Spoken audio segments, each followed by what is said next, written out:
నాకు తెలుసో అది నీకు తెలియదు అన్నాడు.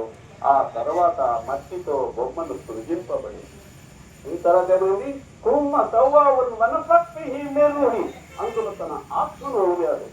అప్పుడు అది నిలబడబోతుంది. అప్పుడు అన్నాడు, ఆ దేవదూతలను అక్కడ ఉండే మాయలు అతను లేచి నిలబడ్డాడు. సుజూం చేయండి అంటే రాష్ట్రాంగ నమస్కారం చేయండి, శ్రద్ధ చేయండి అన్నారు. శ్రద్ధ చేశారు. ఎవరు చేశారు? దేవదూతలు చేశారు. వారి చేయలేదు. 80,000 సంవత్సరాల కింద తపస్సు చేసినాడే వాడు గురువుకు శ్రద్ధ చేయలేదు, తల వంచలేదు. అప్పుడు దేవుడు అన్నాడు, గెట్ అవుట్ ఫ్రమ్ హియర్, ఇక్కడి నుంచి దిగు, నీకు నరకమే శిక్ష అన్నాడు.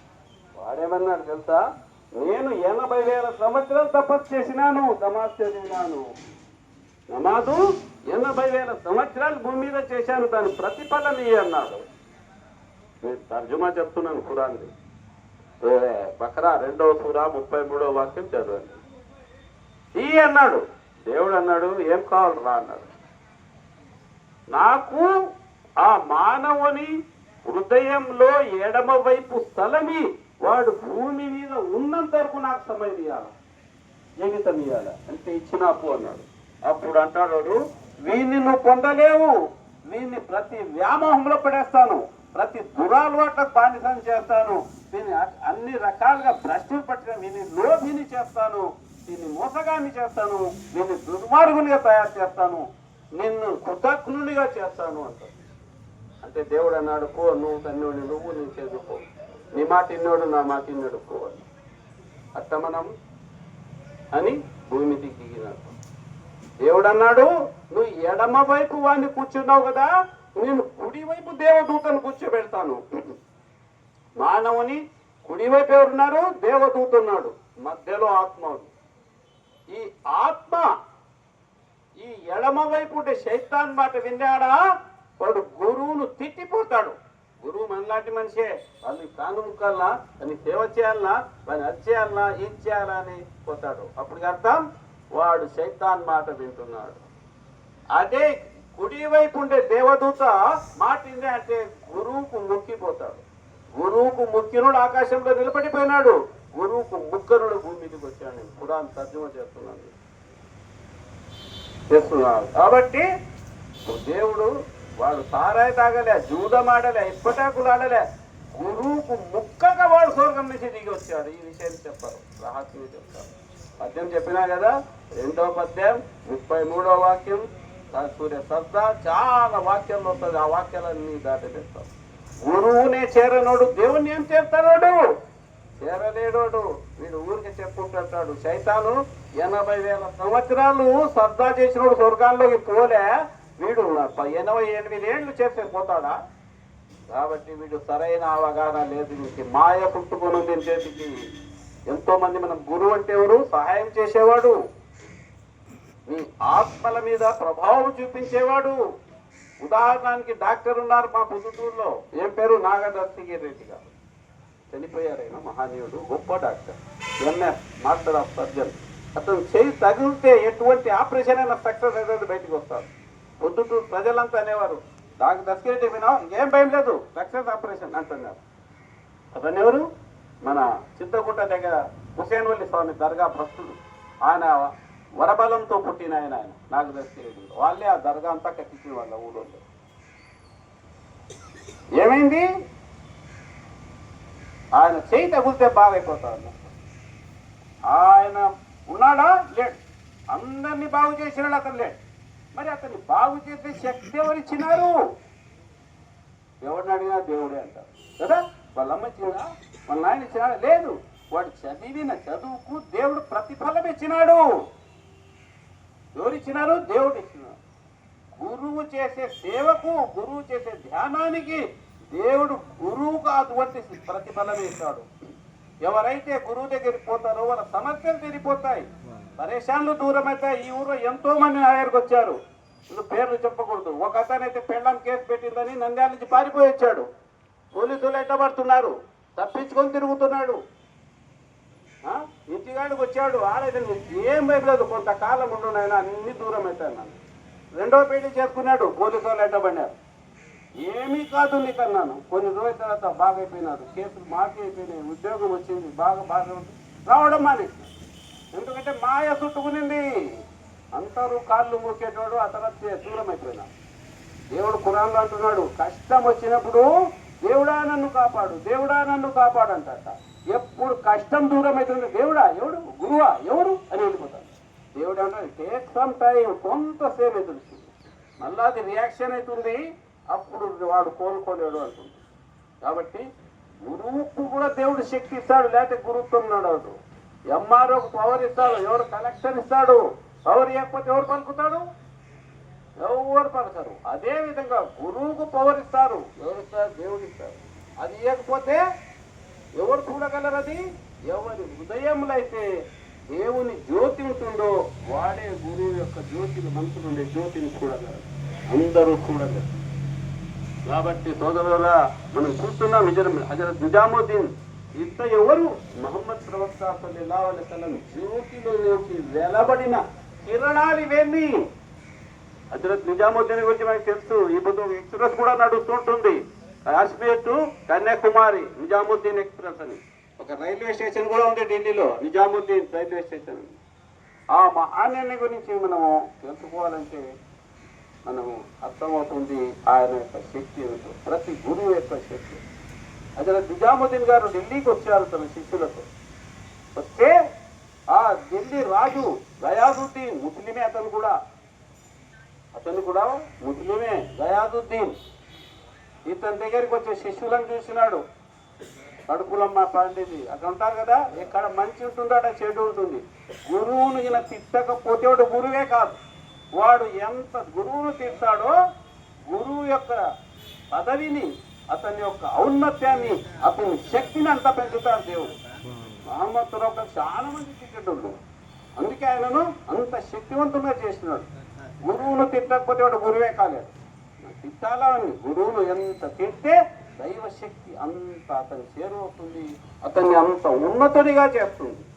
కాబట్టి అక్కడ ఏం జరిగింది, నిజాముద్దీన్ దగ్గరికి అందరూ వచ్చి భోజనం చేస్తున్నారు, అంతా వస్తున్నారు, అన్నం పెడుతున్నారు, తింటున్నారు. ఆ రాజుకు దగ్గర ఉండే సేవకులు కొందరు ఉంటారు కదా, ప్రతివానికి ఉంటారు, ఇక్కడ కూడా ఉంటారు.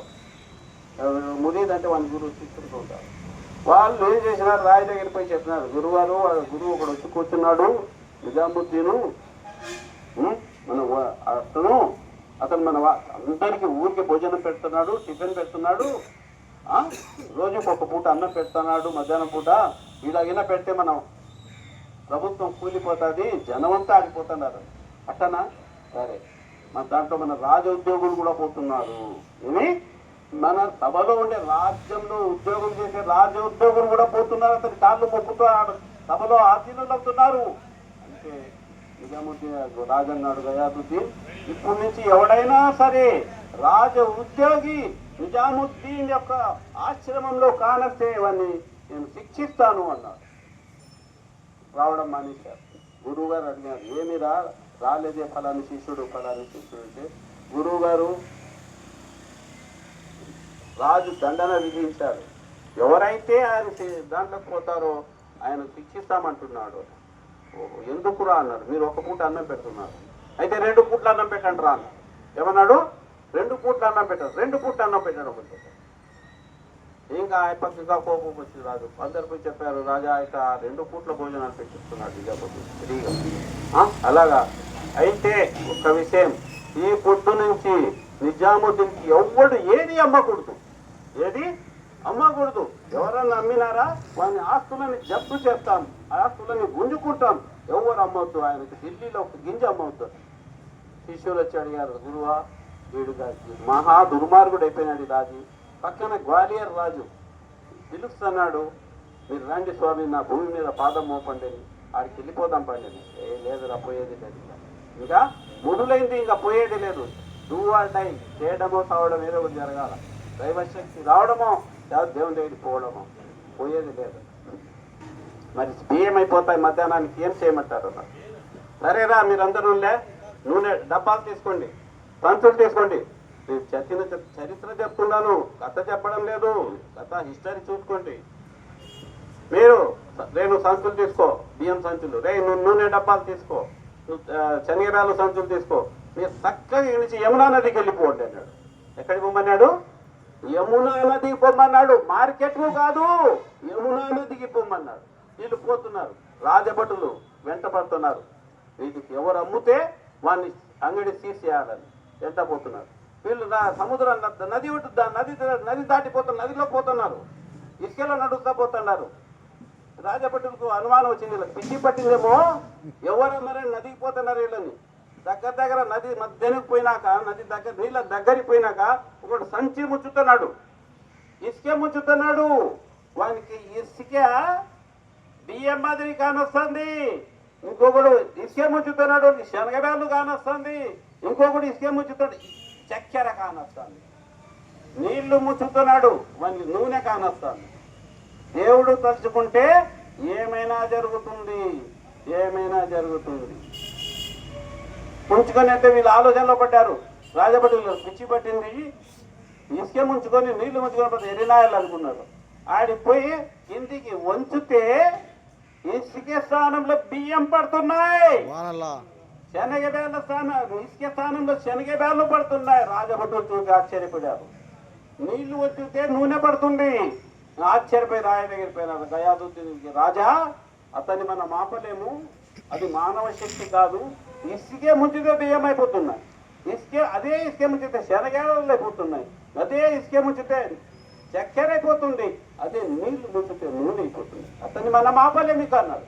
అంతలోని బెంగాల్ సైడ్ విప్లవం తిరుగుబాటు మొదలైంది. రాజు సైన్యం తయారు చేసుకొని వార్నింగ్ ఇచ్చిపోయినాడు, నేను బెంగాల్ పోతున్నాను, తిరిగి వచ్చే లోపల గయాదుద్దీన్ నిజాముద్దీన్ ఢిల్లీ వెళ్ళిపోవాలి, లేకపోతే సురక్షితం చేస్తాను అతనికి అన్నాడు అని పోయినాడు. పోతే శిష్యులంతా అన్నారు, రాజా గురుదేవా ఇంకా ఈ మహా దుర్మార్గుడు అయిపోయినాడు, ఇటు ఇంకా మనం వెళ్ళిపోదాం పడి గ్వాలియర్ రాజు పిలుస్తున్నాడు మనల్ని, మీకు ఏం కావాలంటే ఏర్పాటు చేస్తాను చూడండి, మీరు వచ్చి మా భూమిలో అడుగు పెట్టండి చాలు అంటున్నాడు. పోదాం అంటే లేదురా, వాడు వస్తే కదరా అన్నాడు. ఏమన్నాడు? వాడు బెంగాల్ నుంచి వస్తే కదా తిరిగి అన్నాడు. వీళ్ళకి శిష్యులకు నమ్మకం ఉంటుంది, ఇంకా వాడు రాడు అని వాడాడ గెలిచినాడు.